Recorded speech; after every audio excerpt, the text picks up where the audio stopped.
Hello, my loves. Marhaba. Welcome to my channel. This is See Like Sheba, and I'm Sheba, and you're here to see like me. And you guys, oh my goodness. I literally have 111 followers now, subscribers. Thank you so much. I so appreciate you guys. I almost, don't want to, keep going because there's just 111 is just like such a perfect number. Ooh, I love it. But welcome. If you're just joining me, if this is your first time seeing me, hey, how you doing? You're about to see like me. It's about to be really good. Actually, I got a couple new subscribers live during my last live stream, and I'm so unused to it still. I didn't even recognize the sound. It was like bling or whatever, and I was like, what the hell was that? Of course, just the subscribers I called in weeks ago coming to my beck and call. I just really appreciate it, and I love you guys so much. So because I love you so much, I got to give you this piece of wisdom. Your authenticity will free you. Let me say that again, because I don't know why I couldn't say it. Your authenticity will free you. Yeah.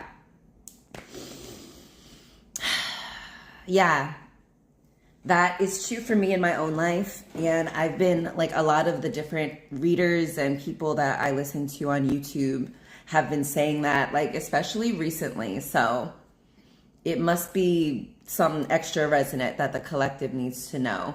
And I think, we were taught to be really afraid of our authenticity, and that who we're supposed to be is anyone other than us. We are just kind of doing it wrong. So be more like this person or this person. And if you're too much yourself, no one will like you, or, oh my God, I'm so sorry. Pardon me. Didn't mean to burp like that. But, I've been drinking these La Croix so much. So anyway, a little gas. But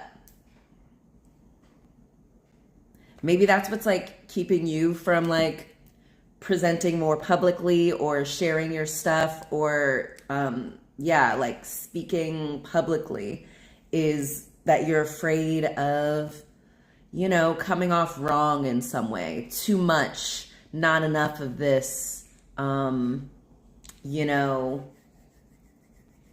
just not right. Okay, what just came to me was that last night, me and Billy went to this Senegalese restaurant, and the food was really good. It was so delicious. And we were chatting about, just our lives. We're just in such a really beautiful period right now of kind of rest and calm before the storm of us, blowing up in popularity and notoriety and stuff. So, we're right on the precipice. And so he was talking about, his voice and how he was I don't know, there's a tinny quality to it or something. And, he was saying it he said some singer, and he's that person, it doesn't have the same quality of sound as that person. And I was basically just with our own voices, it's still hard for me to listen to myself. Certainly when I'm singing, it's hard for me. I have in my head that I'm not a good singer, or my voice is weird, or all of these things. And I do have a very distinct voice. It's unique. It's iconic. But so does I'm trying to think of somebody. Why can't I think of an iconic voice? What's the man's name? Samuel L. Jackson is coming to mind. That isn't who I meant, but that's who we're gonna say. Morgan Freeman, another guy with a iconic voice, or Louis Armstrong. I just think of people who have voices that are not necessarily the most melodious or the most pretty or whatever ideal, but they're still beloved, and at this point in our creative journey, I think we're supposed to be getting to know our voices like we would a friend. You know, you wouldn't, if you were like meeting a new friend, you wouldn't be like, you know, they were cool, but like they weren't like this person, you know, or like, I wish they sounded more like this person. Like, no, you would just accept and love this person as this like new, unique being. And that's what you have to do kind of with your own voice, because it's like easy to kind of want to have it sound like someone else's. But like, that's not your job. Your job is to be uniquely you, authentically you, and learn to love that. Cause yeah, if somebody else was like listening to your music, or anything, and they were like, it was good, but like, I don't know, there was just something, if they were pointing out all the flaws or all the things wrong in your voice, you would be like, shut the F up, like, get away from me. Like, why are you like coming for me, you know? So don't come for yourself. Don't come for yourself. You got to fall in love with your voice first and foremost. And maybe that's the hardest task, to fall in love with your voice before everyone else does. But anyway, yeah, that just came up to me. But yeah, your authenticity is really going to free you. At my old job, my matrix job, when I was an attorney for the Social Security Administration, I was just like, I used to feel like bad that I was like, you know, everyone, there were some people who just seemed so like in meetings, they were so like, they were like taking notes and they were asking questions, and they were like, I'm like, one, it's not that hard. And like a lot of the meetings that we had, like, you know, it wasn't for, because we were going to use the thing that we had just learned. It was just because like we had to, like, someone up, you know, from above told us we had to have this meeting, so we would have a meeting. Ridiculous. Ridiculous, but that it's so normal too, that like, yep, you just have meetings for no reason. But anyway, I always thought there was something wrong with me, because I was like, I just think this is so stupid, and I don't want to, I'm not good at like pretending that I care about something that I just do not care about, you know. As an adult too, it was like, what a waste of time. But I'm so glad that I didn't, you know, gaslight myself out of who I am, which is someone who does not care for boring meetings, you know, who doesn't just like to do things just because someone told me to do them. And I had to like really accept that, like, that's just me, like, you know, and I am not going to thrive in a place that demands I pretend, like I perform, like I have to like play pretend that I'm like, you know, a public employee. Like, ugh. It's just so, I gotta pretend I'm a public servant. Like, this is me typing, mindlessly, you know. But I'm so glad, that I am someone who is like, I just have to follow my authenticity, and who I am is not going to be happy in this job. So I got to go. And once I had like the, you know, once I had the feeling that I wanted to go, I was out. It was only a matter of time before the 3D reflected that to me, before I had like, the plan that would make me feel really comfortable, you know, finally putting in my, I gave like 12 hours of notice. I told them on like Monday that I was going to leave like at noon the next day. I was like, I'm out. I can't stand another minute of it here. And I got to go. I got to go be me. And I got to go somewhere where me being me is valued and celebrated.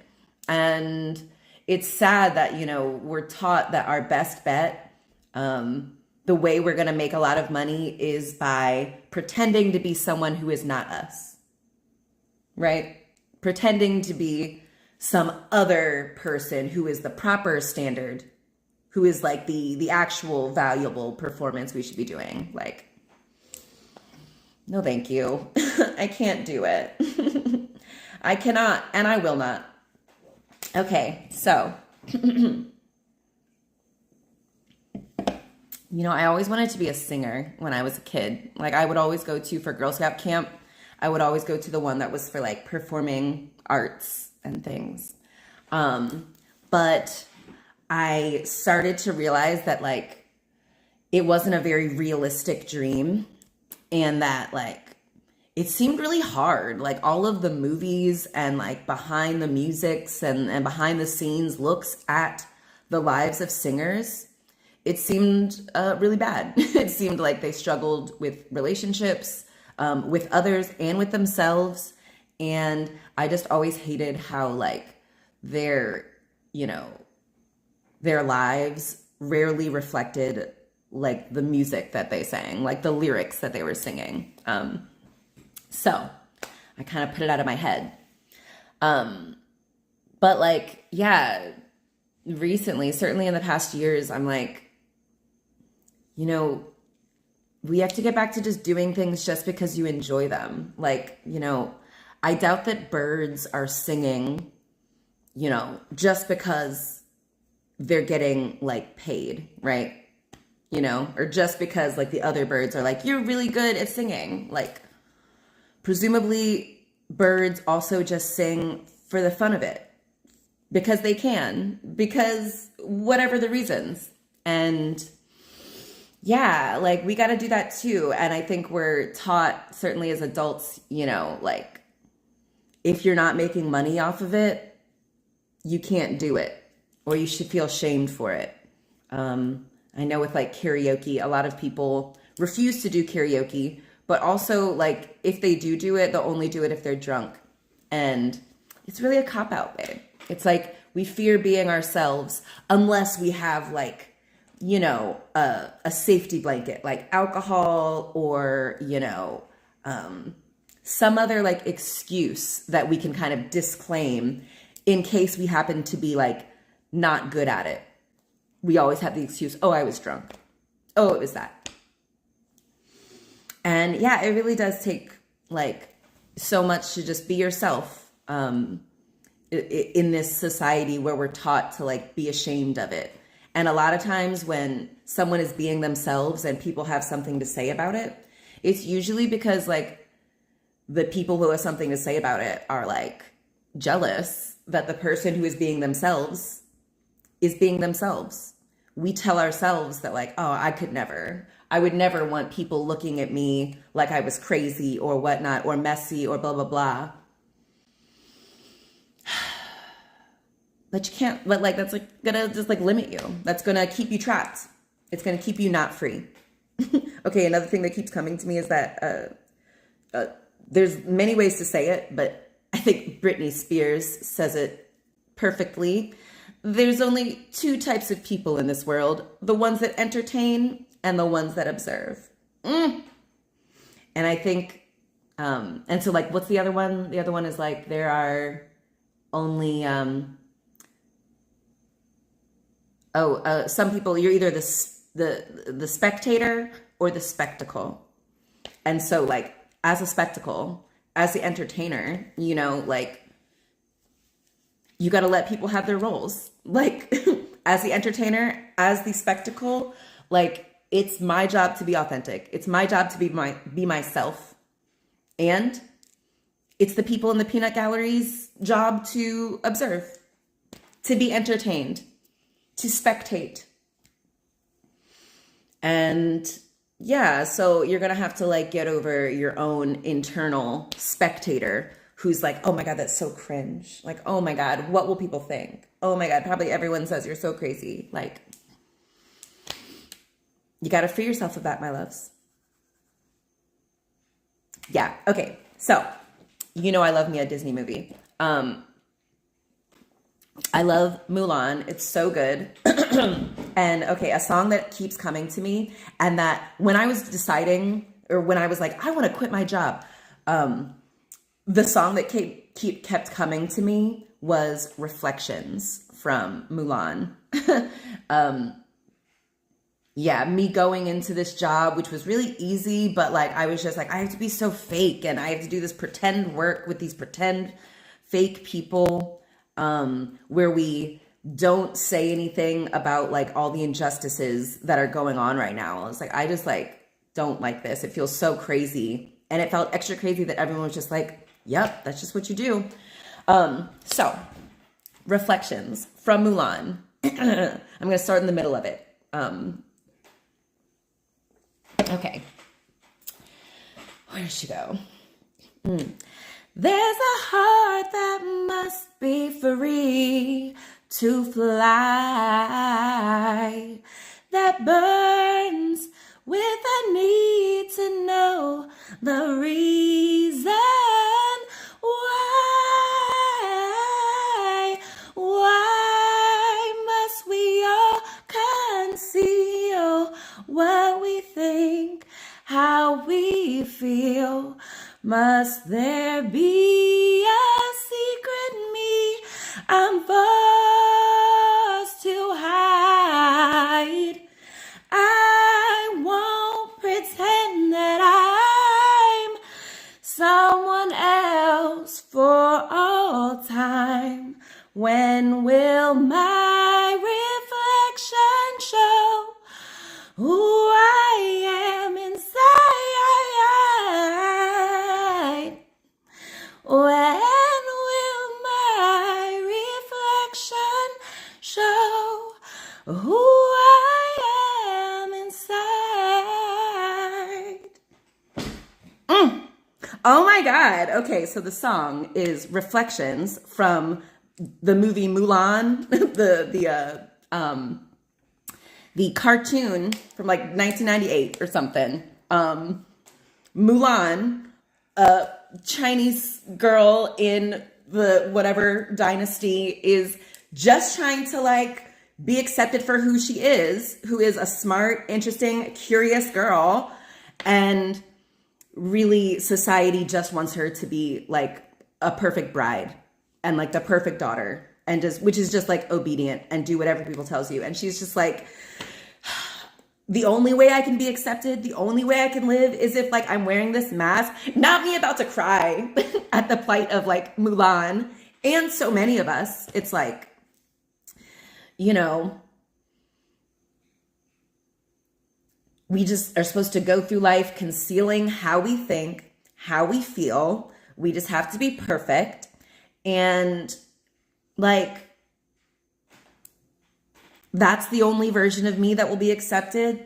The one that like isn't really me. The one that's like devoid of all of my stuff. Can't do it. Couldn't be me. And so that song kept coming to me. And I was just like, I'm not going to be able to do this for the rest of my life. I'm not going to be able to pretend to be somebody else just to like get a paycheck. Like, I guess I'm going to have to figure it out because like, I'm not going to do this. And so I had to start telling myself, this job is actually blocking my blessings. By accepting that this is the best, no one will ever, you know, accept me for who I am. No one will ever accept me in my fullness. Which a lot of people at my job do. A lot of people at my old job told themselves this is the best they can do.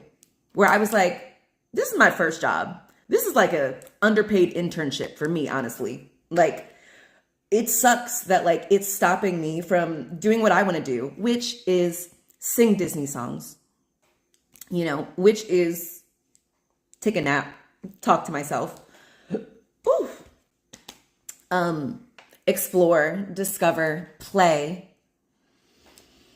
save Palestine, save the world. That's also what I want to do.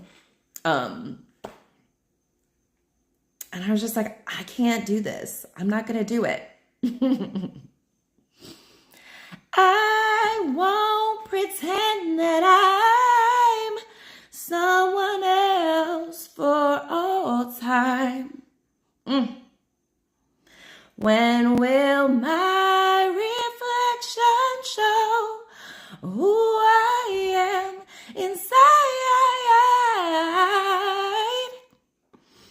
When will my reflection show who I am inside? I bet if I wanted to, I could probably make like double what I was making doing my fake lawyer job at the Social Security Administration, making it harder for people to get disability benefits. I bet I'm gonna make like at least double what I was making when I was working as a servant, when I allow myself to lead with my authenticity, when I bet on my authenticity rather than on my ability to shed all of my authenticity and be the perfect little soldier, the perfect little office employee, the perfect bride, the perfect daughter. I have to recognize that like me in my authentic self is the perfect bride. I am already the perfect daughter. I'm actually the prototype.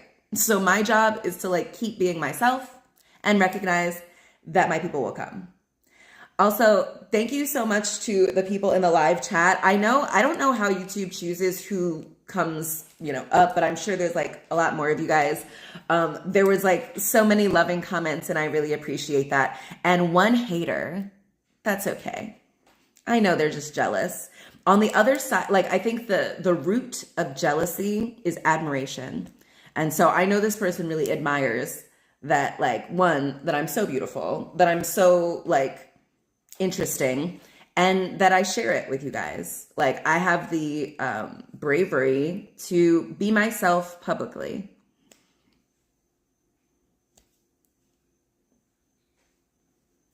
So I'm proud of myself. Yeah. All right. Oh my gosh, I'm reading such a good book. Oof, it's getting really good. I get so emotionally invested in books when they're good. So I know I'm about to be crying soon when I get to this last part of it, but I'm learning a lot. So I love that. And yeah, we're going to go meet up with a friend who moved to the city a couple of months ago, and we're finally getting a chance to hang out. So I can't wait. Yeah. So I hope you guys are doing good. I hope you guys had a great day. Thank you so much to everyone who stayed to the end. You are such a real one. And yeah, so I'm going to speak a lot more about authenticity and freedom and being yourself and whatnot. So stay tuned. And if this resonated, give it a like, a comment, a share, and please subscribe. Please join the tribe. We are trying to get 1,000 subscribers by the end of 2025. And I get like 5 subscribers every day. So I'm just like, I love each and every one of you. I appreciate you guys. And yeah, I'm going to keep sharing these good downloads as they come to me. And yeah. Okay. So bring your forehead in and press it up against the screen. Okay. I love you. And this is all made up. Okay. So, and yeah, if this is all made up, like you're the blueprint. So you're the prototype. So just be you. Don't try to be someone else. Don't judge you by being like, oh, but it doesn't look like this person's. That's not your job. Your job is to be you. Okay.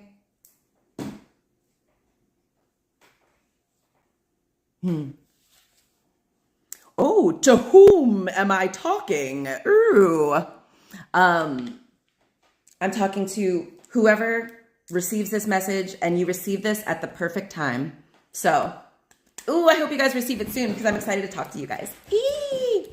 All right. I love you. Thank you to the 111. Such a perfect, beautiful number, but I'm excited for the rest of you guys to come. Okay, dementia, adore, see ya, crazy person. Oh, God. The haters be hating, but come on. You're going to have to get up earlier in the morning than that to try to dim the shine of such a bright fucking light. Can't do it. I'm glad I gave them a little bit of love, though. That is obviously a person who doesn't get to experience the beauty, the love, the joy that I get to experience every day. And that's got to be tough. I guess if I didn't receive it, maybe I would be trolling the internet to, comment on strangers' things, like try to take them down a peg. Maybe that's what I would be doing. Oh, I hate it. Oh, thank you. I am a bright light. You're right. Okay. I love you guys. All right. Yalla bye, babes.